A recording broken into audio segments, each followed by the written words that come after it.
Assalamualaikum warahmatullahi wabarakatuh. Yang terhormat kepada Ibu Dr. Haji Ine Rahayu selaku dosen mata kuliah perkembangan peserta didik.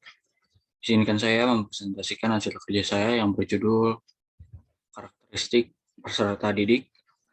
Sebelumnya izin memperkenalkan diri. Nama saya Muhammad Ryan Seno dari Prodi PJKR semester 2 dengan nomor Induk mahasiswa 211063107155.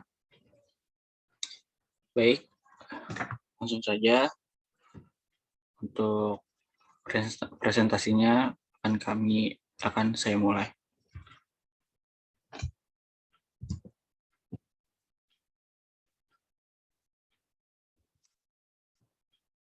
Artian karakteristik peserta didik adalah totalitas kemampuan dan perilaku yang ada pada pribadi mereka sebagai hasil interaksi antara pembawaan dengan lingkungannya, lingkungan sosialnya, sehingga menentukan pola aktivitasnya dalam mewujudkan harapan dan meraih cita-cita.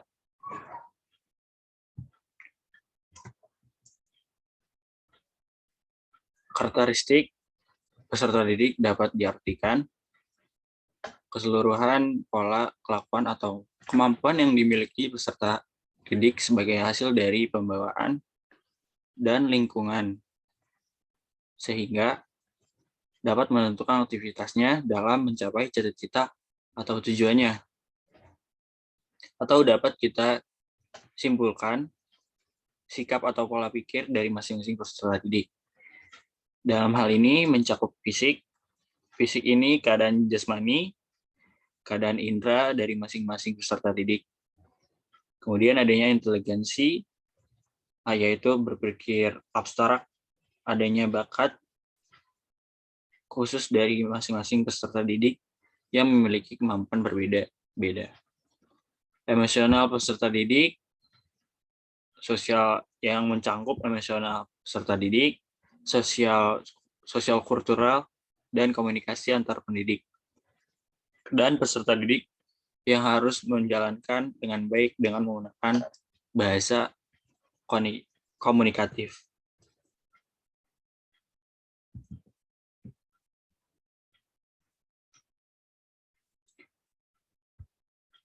Karakteristik umum perkembangan peserta didik. Karakteristik peserta didik meliputi etnik, kultural, status sosial, minat, perkembangan kognitif, kemampuan awal, gaya belajar mereka, motivasi, perkembangan emosi, perkembangan sosial, perkembangan moral, dan spiritual. Dan diakhiri dengan motorik. Karakteristik dapat diklasifikasikan menjadi 3, yaitu sebagai berikut. Yang pertama ada anak usia sekolah dasar. Mereka senang bermain, senang bergerak, berlarian, bercanda, dan lain-lain. Senang bekerja dalam berkelompok, dan senang merasakan atau melakukan sesuatu secara langsung. Oleh sebab itu, guru dapat mengembangkan pembelajaran yang mengandung unsur permainan dan mengusahakan siswa berpindah atau bergerak sebagai sarana agar tidak jenuh bagi peserta didik. Dan yang kedua, ada anak usia sekolah menengah yang bisa disebut kita dapat jumpai, yaitu sekolah menengah pertama, yaitu SMP. Ada beberapa karakteristik yang dimiliki oleh peserta didik. Ini di jenjang usia ini salah satunya yang pertama terjadinya ketidakseimbangan proporsi tinggi dan berat badan yang signifikan dari bentuk tubuh, struktur tubuh, wajah, dan lain-lain. Dan yang kedua, mulai timbulnya ciri-ciri seks sekunder. Dan yang ketiga, kecenderungan ambivalensi antara keinginan menyendiri atau dengan keinginan bergaul.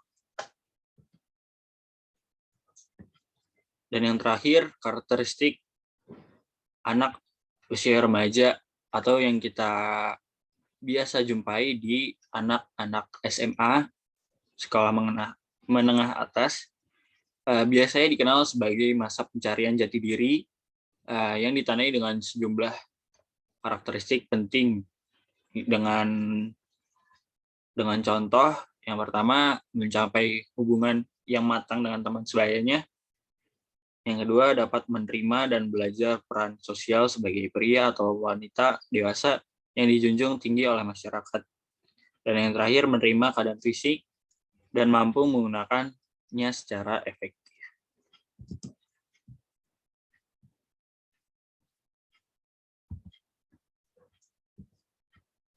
Baik, berikutnya adalah faktor-faktor yang mempengaruhi peserta didik.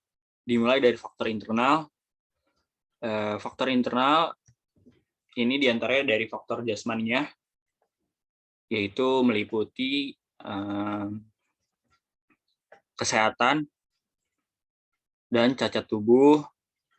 Faktor psikologis yang meliputi inteligensi, mental, perhatian, minat, bakat, motivasi, kematangan, dan kesiapan, dan faktor kelelahan.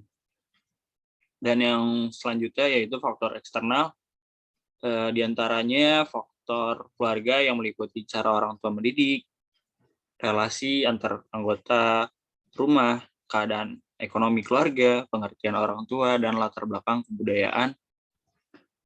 Faktor sekolah yang meliputi metode mengajar, kurikulum, relasi guru dengan siswa, relasi siswa dengan siswa, disiplin sekolah, alat pelajaran, waktu sekolah, keadaan gedung, metode belajar, dan tugas rumah. Dan faktor masyarakat yang meliputi kegiatan siswa dalam masyarakat, media massa, dan teman bergaulnya.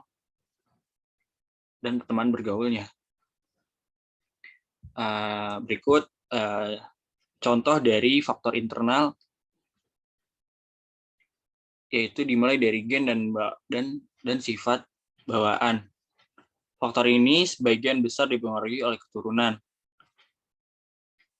Selanjutnya kepribadian berasal dari faktor genetis, kecerdasan yaitu dari orang tua, turunan orang tua, kemampuan manusia yang dapat diukur dengan melihat beberapa hal seperti kemampuan analisis, memori, pemahaman, dan abstraksi, dan bakat khusus, kemampuan khusus yang dimiliki seseorang sejak lahir. Kemampuan tersebut akan berkembang dengan baik jika diasah secara tepat. Selanjutnya, contoh faktor eksternal. Kesehatan dan nutrisi, yaitu kita harus menyuplai terhadap tubuh dengan kesehatan nutrisi yang cukup agar ini dapat mempengaruhi kemampuan peserta didik melakukan proses belajar secara maksimal.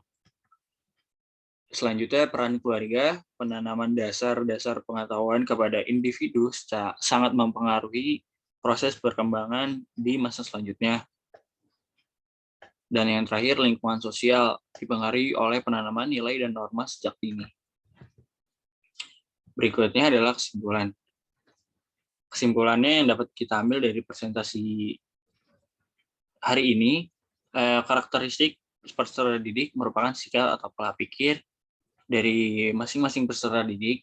Dalam hal ini mencakup fisik ini yaitu keadaan jasmani, keadaan indera dari masing-masing peserta didik, kemudian adanya inteligensi yaitu berpikir abstrak,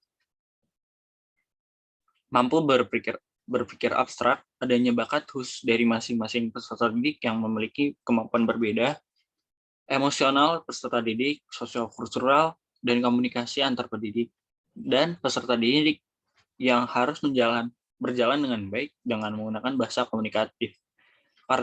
Karakteristik umum yang dimiliki oleh peserta didik berbeda-beda sesuai dengan umur dan jenjang yang sedang dilalui olehnya. Selain ini, agar bisa menjalankan pembelajaran dengan lebih optimal adalah faktor-faktor yang harus dipenuhi, yaitu faktor internal dan eksternal, yang tadi yang sudah kita paparkan. Baik, demikian presentasi dari saya. Kurang lebihnya mohon maaf. Wassalamualaikum warahmatullahi wabarakatuh.